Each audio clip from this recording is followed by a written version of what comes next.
नमस्कार, मैं हूं नीतीश भारद्वाज और समय हो गया है प्रभु राम की कथा आरंभ करने का।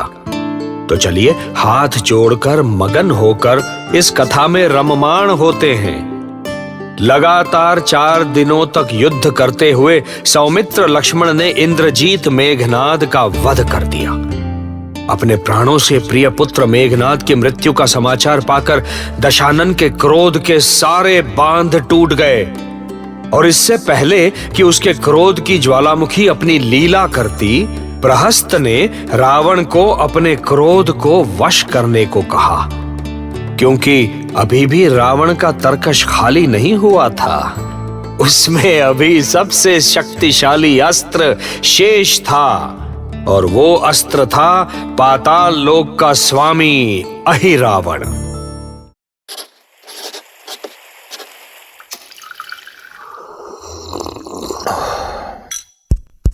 Fever stories. पाताल लोक के अधिपति अहिरावण, हम आज पहली बार तुमसे कुछ मांगने आए हैं।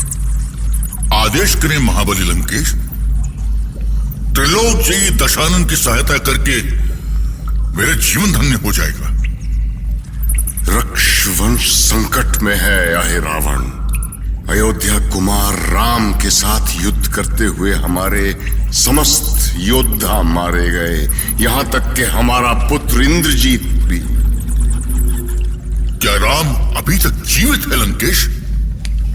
हम उसके वध के लिए ही तुम्हारी सहायता चाहते हैं। मैं उसे देवी चंडिका की बलि चढ़ाऊंगा लंकेश। कहां है वो राम? केवल राम की ही नहीं, उसके भ्राता लक्ष्मण की भी बलि देनी होगी तुम्हें। तब तो देवी चंडिका और भी प्रसन्न होगी लंकेश। मैं अभी जाता हूं। नहीं, अभी नहीं। संसार केवल बल से ही नहीं चलता है, बुद्धि और विवेक भी आवश्यक है। तू मेरा मार्गदर्शन करे। तुम्हें अपनी माया का प्रयोग करना होगा।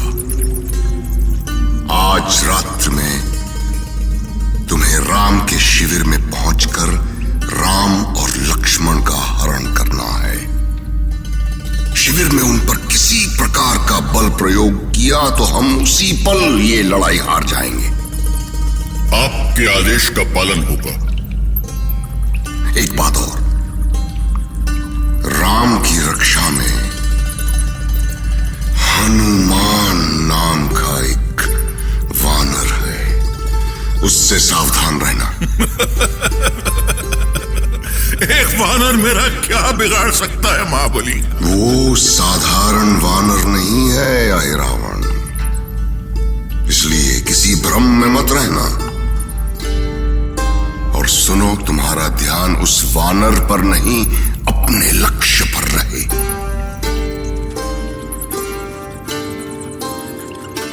जाओ, शिविर तक पहुंचने में रात्रि हो जाएगी। अहिरावण रावण की बात मानकर शिविर में जा पहुंचा। शिविर के मुख्य द्वार पर पवन कुमार पहरे पर थे। अहिरावण राम के भ्राता भरत का रूप धारण कर हनुमान के पास गया और उससे राम से मिलने की इच्छा प्रकट की, लेकिन विभीषण ने उस मायावी को पहचान लिया। अब फिर एक बार महात्मा के रूप में वो हनुमान के पास चला आया और श्री राम को आशीर्वाद देने के लिए उनके पास जाने का अनुरोध किया, किंतु इस बार भी विभीषण ने उसे पहचान लिया और मायावी अहिरावण को अपने प्राण बचाकर भागना पड़ा। किंतु वो इतनी आसानी से हार मानने वाला नहीं था। तीसरी बार वो रक्षेंद्र विभीषण के वेश में ही हनुमान के पास आया। पवन कुमार, फिर कोई मायावी तो नहीं आया था ना? नहीं रक्षेंद्र विभीषण, लगता है मायावी समझ गए कि मेरे सामने इनकी एक नहीं चलेगी। मुझे भी ऐसे ही लग रहा है। अब तो रात्रि का 4था प्रहर हो गया है। मैं प्रभु श्री राम के दर्शन करके आता हूं। ठीक है, आप दर्शन करके आ जाएं, फिर मैं दर्शन करूंगा। अब मन को शांति मिली।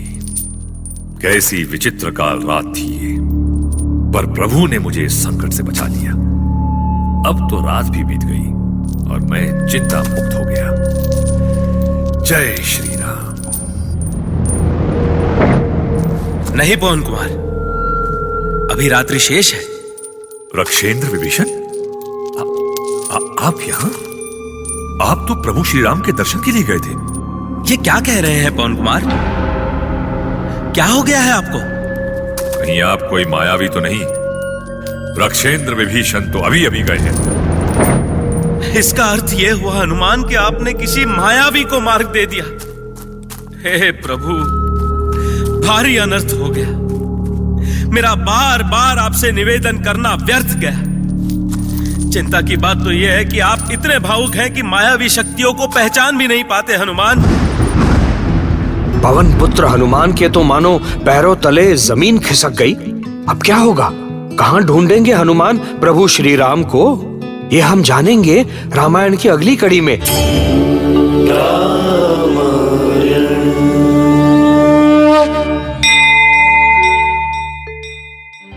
ऐसी और कहानियां सुनने के लिए सब्सक्राइब करिए फीवर स्टोरीज। कहानियां ऐसी जो दिखाई दें।